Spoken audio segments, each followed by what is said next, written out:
Leitura do livro de Frankenstein de Mary Shelley, capítulo 3. A partir daquele dia, a filosofia natural, particularmente a química, no sentido mais abrangente do termo, tornou-se minha ocupação praticamente única. Li com ardor as obras, tão cheias de gênio e de discernimento, que os pesquisadores modernos escreveram sobre esses temas.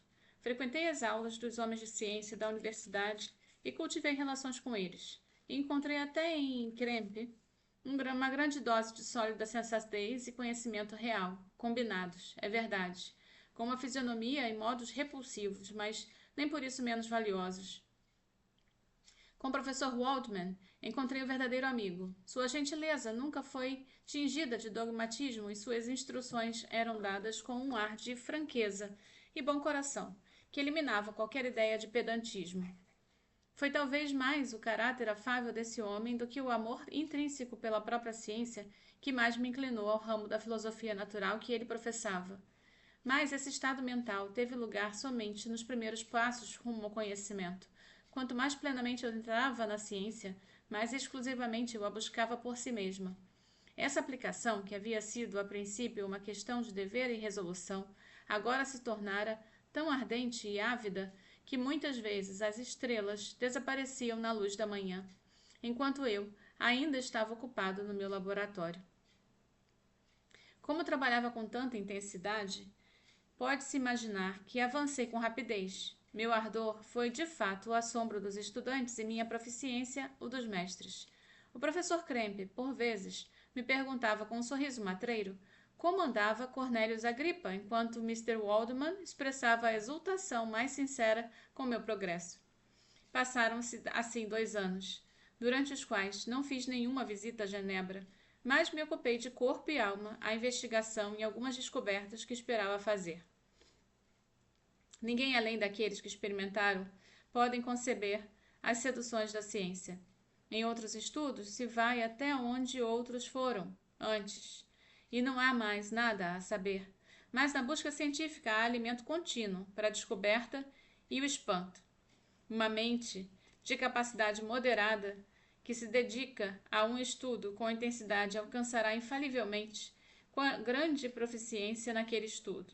E eu, que procurava sempre alcançar um objeto de investigação e ficava totalmente envolvido nele, avancei com tanta rapidez que, ao fim de 2 anos, fiz algumas descobertas para a melhoria de alguns instrumentos químicos, o que me agranjeou grande estima e admiração da universidade. Quando cheguei a esse ponto e passei a conhecer tão bem a teoria e a prática da filosofia natural, que não dependia mais das lições de nenhum dos professores de Ingolstadt, minha residência lá não sendo mais propícia ao meu avanço, pensei em retornar aos meus amigos e à minha cidade natal.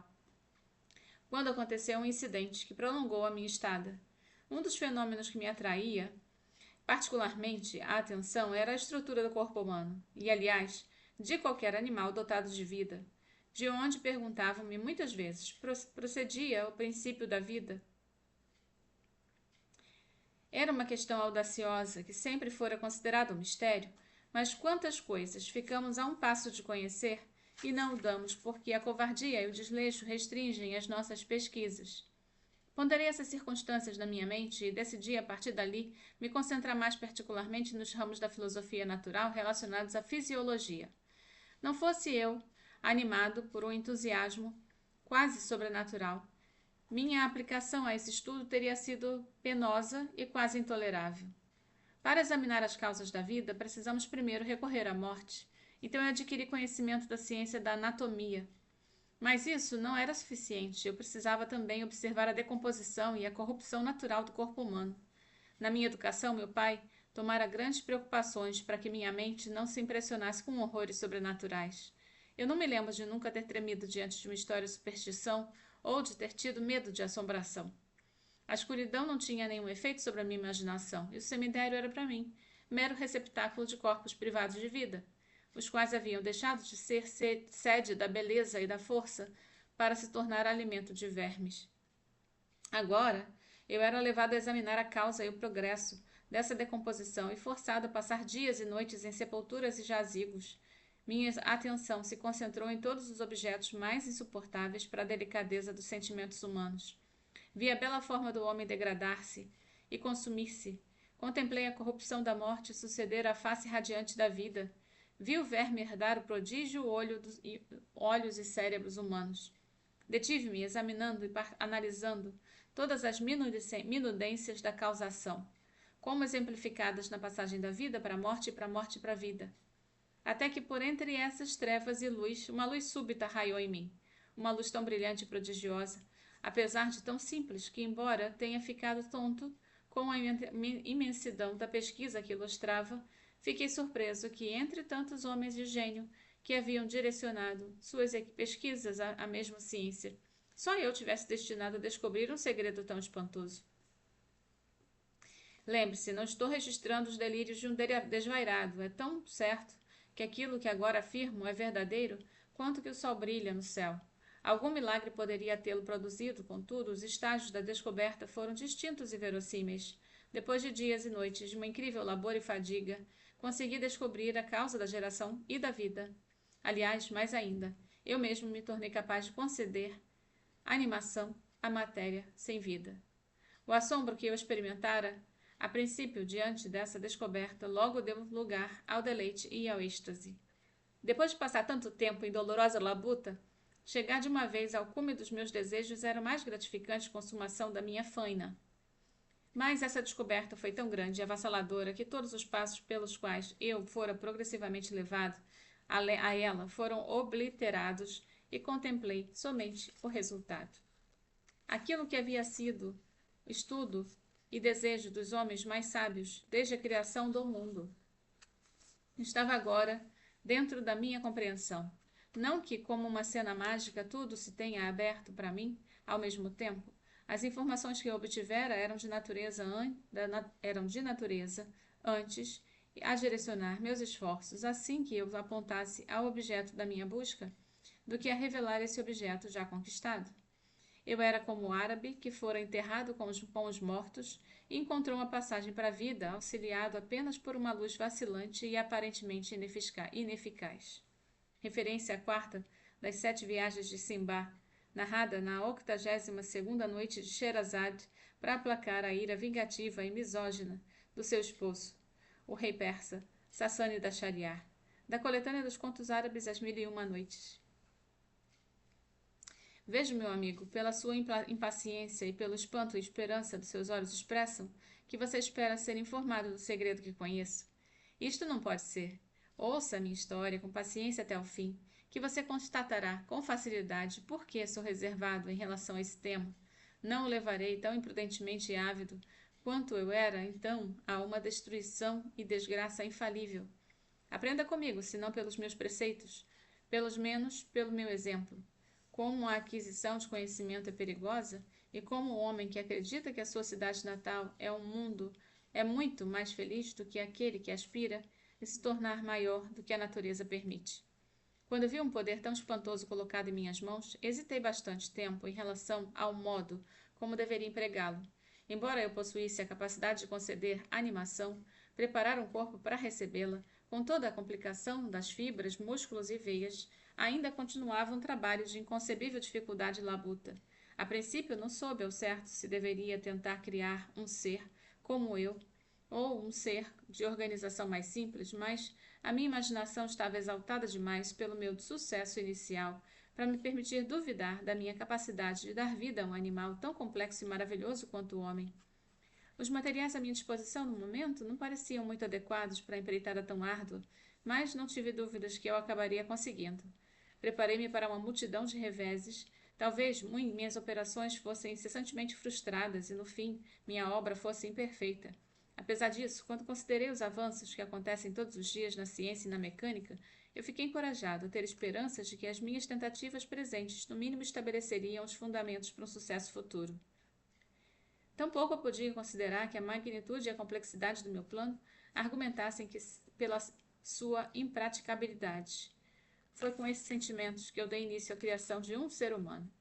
Como a minúcia das partes constituídas um grande obstáculo à minha velocidade, resolvi, contrariando a minha intenção inicial, fazer um ser, de estatura gigantesca, quer dizer, de cerca de 8 pés. 8 pés são 2,45 metros de altura, e com largura proporcional. Depois de tomar essa decisão e passar alguns meses coletando e organizando com sucesso meus materiais, eu comecei. Ninguém pode conceber a variedade de sentimentos que me fizeram prosseguir. Como um furacão, no entusiasmo inicial de sucesso, a vida e a morte me pareciam fronteiras ideais. No caso, existentes apenas em ideias e não na realidade, que eu seria o primeiro a atravessar para derramar no nosso mundo sombrio uma torrente de luz, uma nova espécie que me exaltaria como seu criador e fonte. Muitas naturezas felizes e excelentes deveriam a mim o seu ser. Pai nenhum poderia exigir do filho gratidão tão completa quanto a que eu mereceria deles. No curso dessas reflexões, eu pensei que se pudesse conceber animação à matéria sem vida, poderia, no decurso do tempo, embora agora me parecesse impossível, renovar a vida onde a morte estivesse aparentemente destinado o corpo à corrupção. Esses pensamentos elevaram meu ânimo. Enquanto eu me dedicava ao meu projeto com ardor incansável, minhas bochechas se tornaram pálidas com o estudo da minha pessoa emaciada com o confinamento. Às vezes, à beira mesmo da certeza, eu fracassava. Contudo, ainda que me agarrava a esperança que no dia seguinte, ou hora seguinte, poderia realizar. Um segredo que somente eu possuía era a esperança à qual eu me dedicava, e a lua fitava meus labores na meia-noite enquanto, com retesada e ofegante avidez, eu perseguia a natureza dos seus esconderijos. Quem conceberá os horrores da minha faina secreta, enquanto eu chafurdava na mofeta profana do sepulcro ou torturava o bicho vivo para animar o barro sem vida? Remontando a linguagem bíblica. Agora meus membros tremem, meus olhos nadam com a lembrança, mas então um impulso irresistível e quase frenético me incitava a prosseguir. Eu parecia ter perdido toda a alma e sensibilidade, a não ser por essa única ocupação. Não foi de fato senão um transe passageiro que somente me fez sentir com acuidade renovada, assim que, cessando de operar o estímulo antinatural, retornei aos meus velhos hábitos. Eu coletava ossos em casas mortuárias e perturbava, com dedos profanos, os tremendos segredos do corpo humano. Em um aposento solitário ou antecela, no topo da casa, separada de todos os outros apartamentos, uma galeria em um lance de escada, eu mantinha minha oficina de criação imunda. Meus globos oculares saltavam das órbitas ao tratar dos detalhes da minha atividade.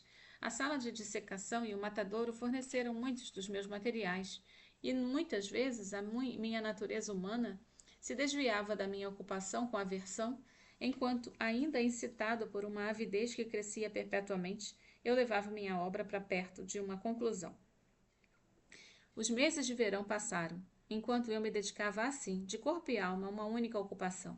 Foi uma estação belíssima. Nunca os campos concederam uma colheita mais abundante, nem as vinhas produziram uma vindima mais luxuriante. Mas meus olhos estavam insensíveis aos encantos da natureza.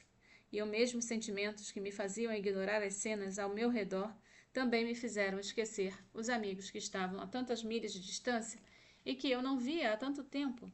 Eu sabia que o meu silêncio os inquietava e me lembrava bem das palavras do meu pai. Sei que, embora esteja satisfeito consigo mesmo, você pensará em nós com afeição e sempre teremos notícias suas. Você me perdoará se eu considerar qualquer interrupção da sua correspondência prova de que os seus outros deveres estão sendo igualmente negligenciados? Bem, eu sabia bem, portanto, quais seriam os sentimentos do meu pai, mas não conseguia arrancar meus pensamentos da minha atividade, que, embora repulsiva em si mesma, havia se apossado da minha imaginação do modo irreversível e irresistível. Eu desejava, por assim dizer, procrastinar tudo o que se relacionasse aos meus sentimentos de afeição, até que o grande objeto me engolia todos os hábitos da minha natureza, estivesse completo. Na época, eu pensava que meu pai seria injusto se atribuísse minha negligência a vício ou imperfeição da minha parte, mas agora estou convencido de que ele tinha justificativas para supor que eu não estivesse inteiramente isento de culpa. Um ser humano em perfeição deve sempre preservar uma mente calma e pacífica, sem jamais permitir que a paixão ou o desejo transitório lhe perturbe a tranquilidade. Eu não creio que a busca do conhecimento seja uma exceção a essa regra, se o estudo a que você se aplica tem a tendência de enfraquecer suas afeições e de destruir seu gosto por aqueles prazeres simples a que nenhuma impureza se mistura, então esse estudo é certamente ilícito, quer dizer, impróprio para a mente humana. Se essa regra fosse sempre observada, se o homem nenhum permitisse que qualquer ocupação que seja interferisse na tranquilidade das suas afeições domésticas, a Grécia não teria sido escravizada. César teria poupado sua terra, a América teria sido descoberta mais gradualmente e os impérios do México e do Peru não teriam sido destruídos.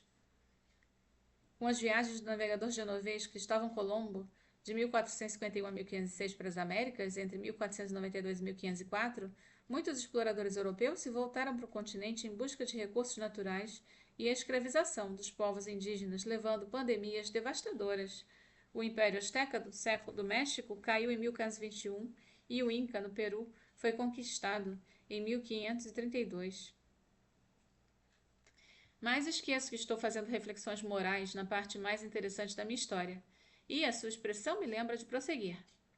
Meu pai não fez nenhuma censura nas minhas cartas e só fez caso do meu silêncio, questionando sobre as minhas ocupações com mais particularidade do que antes. Inverno, primavera e verão passaram durante os meus labores, mas não assisti nem ao desabrochar nem ao crescimento das folhas, visões que antes sempre me proporcionavam supremo deleite. Tão profundamente eu estava absorvido da minha ocupação. As folhas daquele ano murcharam antes que meu trabalho chegasse perto do fim, e agora cada dia me mostrava mais claramente como eu fora bem-sucedido, mas o meu entusiasmo era restringido pela minha ansiedade, e eu parecia antes alguém condenado por escravidão a labutar nas minas ou algum outro serviço insalubre do que um artista ocupado com a sua atividade favorita.